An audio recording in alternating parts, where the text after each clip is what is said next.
Hey guys, with the MVP race that is going on, I thought I'd talk about why it's a scary thing for fans to see a player you love win MVP, even though to the player it's a lifelong accomplishment.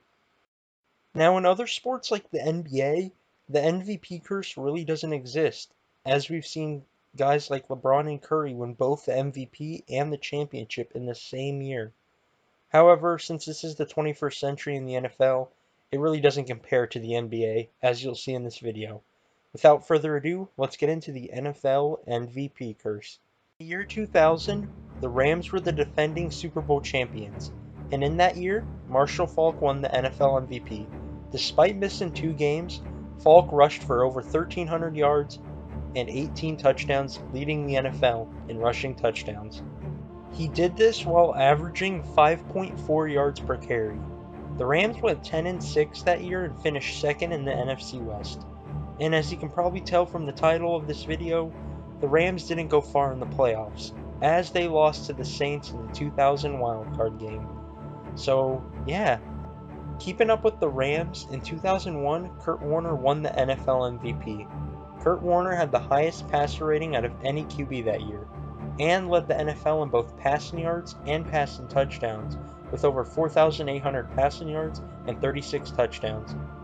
The 2001 Rams, also known as the greatest show on turf, had a 14-2 record and went all the way to the Super Bowl, in which they lost to the underdog 11-5 New England Patriots.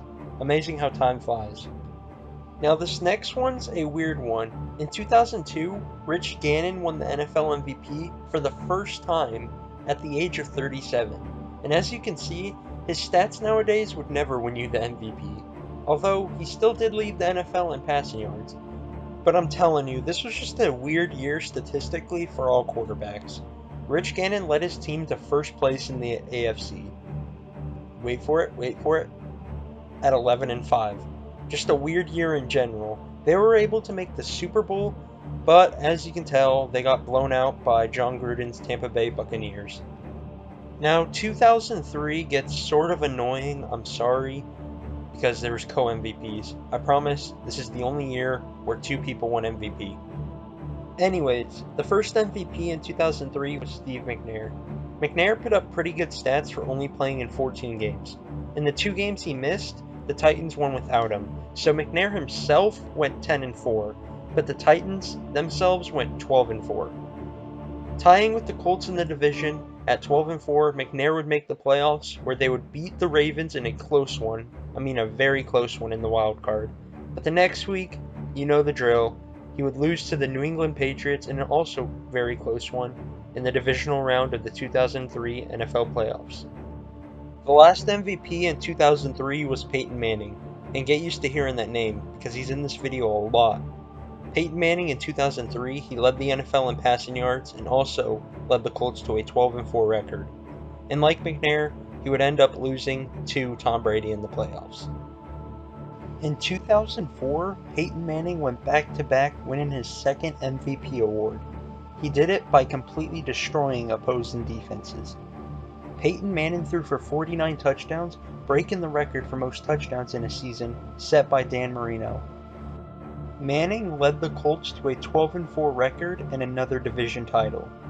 In the wild card, Manning would destroy his future team, the Denver Broncos, but sadly, they got destroyed the next week by a great Bill Belichick team in the 2004 divisional round. And it was a blowout, let me tell you. In 2005, Shaun Alexander became the first Seattle Seahawk to win the NFL MVP award. And let me tell you, it was well deserved. Shaun Alexander almost rushed for 1,900 yards and had 27 rushing touchdowns. Alexander, to no one's surprise, led the NFL in rushing yards and touchdowns, which led to him winning the MVP, but also being the complete ball hawk he was on offense also helped, as Seattle finished with a 13-3 record, leading the entire NFC. Seattle would go on to the Super Bowl, in which was one of the worst ref games in history. As a Seahawks fan, I can tell you. Look at this play. They called that a touchdown on the field. How do you call that a touchdown on the field? Remember when I said Shaun Alexander tied the rushing touchdown record? Well, this guy in 2006 broke it. As you guys can see, we are talking about LaDainian Tomlinson. The 2006 NFL MVP. Tomlinson led the NFL in rushing yards and set the record for most rushing touchdowns in a season, which still hasn't been touched to this day. This great production had a major impact on the team, as you can expect, as the Chargers went 14-2 in 2006 and locked up the first seed in the AFC. Thanks to this missed field goal, the Chargers would lose in the divisional round by 3 points to the New England Patriots. Now at this point, you can't tell me that football curses don't exist, because in 2007, Tom Brady won his first NFL MVP by leading the NFL in passing yards and breaking Peyton Manning's record for most touchdowns in a season, at 50. Not only did we see prime Tom Brady, prime Randy Moss, prime Wes Welker, we saw the New England Patriots go 16-0 and completely gangbang their way to the Super Bowl, in which they lost to the 10-6 underdog New York Giants. We're only going to score 17 points. Brady steps up, throws, downfield, broken up. 2 seconds left as the Giants take over. In 2008, Peyton Manning would tie Joe Montana, Johnny Unitas, Brett Favre, and Jim Brown for most MVP awards won at 3. Although Manning didn't lead in any big stat category like Drew Brees and Phillip Rivers, he was actually leading the team to a 12-4 record, which, believe it or not, thanks to CJ2K, was only good enough for second in the division. And because of that, the Colts would lose to the Chargers in the wild card by a score of 23-17. I don't know if it was because of that, but if they had a first-round bye, who knows, they could have made it farther. In 2009, not only would Peyton Manning go back-to-back in MVP awards, he would also set the mark for most MVPs of all time at 4. And like in 2008, he wasn't leading in any big stat category, but he was getting his team wins. Because the Colts went 14-2 that year, it's important to note that in 2009, the Colts could have been like the 2007 Patriots, but they didn't care to go undefeated, so when they locked up the number 1 seed, they barely played Manning to keep him healthy for the postseason. So they would occasionally put this guy in, and this would lead the 14-0 Colts to go 14-2 instead of possibly going 16-0. Manning would advance them all the way to the Super Bowl, but thanks to a Tracy Porter pick 6 and a lucky onside kick at halftime, the New Orleans Saints would defeat the Indianapolis Colts in Super Bowl 44. In 2010, not only did Tom Brady win his second MVP award, he became the first ever unanimous NFL MVP. Tom Brady threw for 36 touchdowns, leading the NFL, and also led the NFL in passer rating. This great QB production was a big reason for the Patriots going 14-2. And if you weren't here for the 2010 NFL postseason, this will shock you. But you'd think Brady would lose somehow in the Super Bowl after having the number 1 seed and a 14-2 record. But nope, the Rex Ryan coached Jets would take out Tom Brady and Bill Belichick in the divisional round of the 2010 playoffs. This curse is definitely real. Let's make sure we play like the New York Jets and not some slack team. That's what I want to see tomorrow. Do we understand what the I want to see tomorrow? Let's go to eat a damn snack. In 2011, Aaron Rodgers would become the 5th Green Bay Packer to ever win an NFL MVP award. He did it by absolutely being close to perfection in the 2011 regular season. He didn't lead in any big stat category except for passer rating, but he was second in passing touchdowns, throwing for 45, and only threw 6 interceptions. If you throw 45 touchdowns and 6 interceptions in one season, you're going to have the highest passer rating.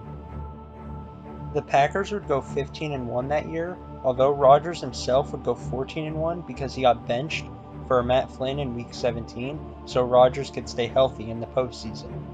Matt Flynn still ended up winning the game, throwing 6 touchdowns, which is insane.